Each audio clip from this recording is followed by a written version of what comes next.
Of course, they tell me that there's a little gunfight there. I'll tell you a quick story. As a reenactor with the Lincoln Minutemen, and I'm a duffer, I'm known as a good dyer. If your musket jams, you must die. I die all the time. So they mixed my unit with a bunch of other in Concord, Sudbury, Billerica, and I found myself in what was told to me to be the slot. I'm on the outside right, the front column. The new captain put me there. So we march over the bridge, because we know the British are coming up behind them, and I turn around, and I'm in the slot, and here come the British up there, and I'm looking at the British, and I'm saying, this is cool, all the redcoats. And then they kneel down, yeah, and then they point their musket at me, and I'm thinking, don't point your musket at me, and then it hit me. I was scared.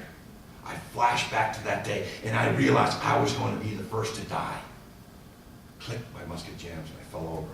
A surreal moment in reenacting for me.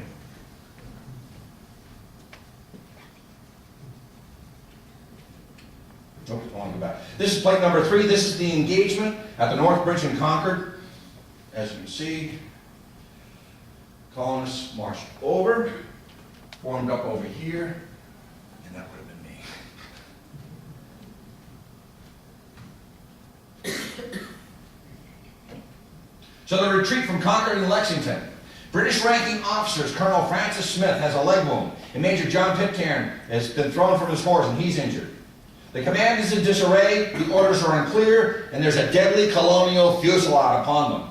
Brigadier Hugh Earl Percy, remember the guy earlier in the talk about who offered assistance to put out a fire? Well, he finally arrives with an elite force, a relief column including 2 6-pound field cannons of reinforcements, over 1,000 men, and 3 regiments of foot. Another dying story, quickly. The Battle of Tower Park last April.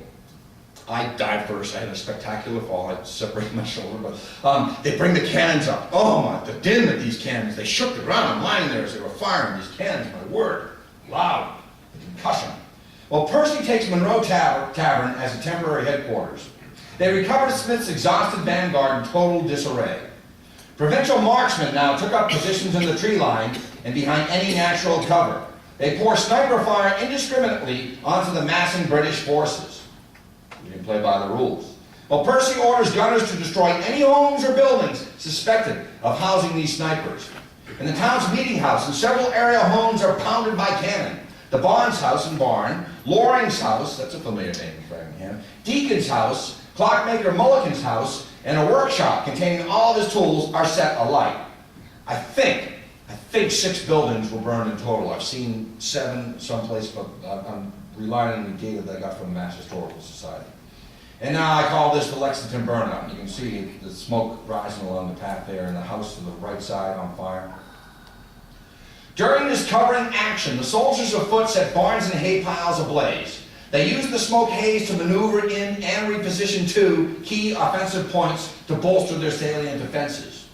The British, who had their ammo wagons lagging behind, and Gage's newly issued ammo wagons being captured in West Cambridge earlier that day, are now running out of ammunition. The situation is critical. Without giving a minute-by-minute detail, there are experts in this room, I'm sure, who can provide further clarity and detail on this battle. The British broke out in a run and were harassed all the way back to Boston and Charlestown. There's a color of that. You can see the house, the fires raging on the right-hand side of that Alonzo Chapel. And of course, it's reported in the British newspapers because a lot of these British soldiers were of Irish origin, and they're called wild Irish asses defeated by the brave American militia. And that one in the paper back home. And then the 4th plate is the Amos Doolittle views of the south part of Lexington, showing the Lexington burnout. Now, Great American Fires of the Revolution. One of my favorite. I got to camp on this island last summer. Remember the summer we had the 10 days in late August? May 21st, 1775. This is, by the way, this island sits off the coast of Hull. Okay, if you look at Hull's Neck, it just sits there. It's really not a Boston Harbor Island. It's a William Hingham Harbor Island. Hull Harbor. Following the devastating battles at Lexington and Concord, the beleaguered British troops and their sympathizers found themselves under siege and holed up on the peninsula of Boston. In desperate need of supplies and with land routes cut off, the British set their sights on the farms of the Boston Harbor Islands. They could get to them by ship. which remained readily available to them as their naval supremacy remained intact. A small British force set out in 4 boats for the island with the hopes of seizing cattle, vegetables, and hay for horses and livestock. Grape Island was owned by Elisha Levitt, a loyalist living in Hingham. Levitt offered up his farm's provisions to the British Army, thereby becoming, in the eyes of his patriot neighbors, a turncoat for the Redcoats. Wild rumors quickly spread that the Redcoats were launching an attack on Hingham, Weymouth, or another neighboring town. General alarms began to sound. Bells pealed and guns fired to roust the militia. A small British force set out in 4 boats for the island with the hopes of seizing cattle and vegetable and hay for horses. Abigail Adams was also a witness to these frantic events on the morning of the Grape Island alarm, when she found, quote, "I found the whole town in confusion." And in a letter to her husband John, she wrote, "The report was that 300 had landed and were upon their march into town. The alarm flew like lightning, and men from all parts came flocking down until 2,000 were collected." This was serious business. When the Patriots finally arrived at Weymouth Neck, they discovered the British weren't attempting a land invasion as feared, but loading their boats with hay from Levitt's farm across the channel. The good news for the revolutionaries was that the British force was much smaller than was originally reported. The bad news was that the militia had arrived at low tide and was forced to wait until the flats were covered by the flood tide in order to launch boats to the island. For hours, the colonists watched anxiously as the British made the long trip from barn to boat and back again, carting Levitt's hay as they went. To make matters more vexing, the distance across the water was too great for the militia's small arms to be of any use, though they fired in vain anyway. The British vessels returned fire.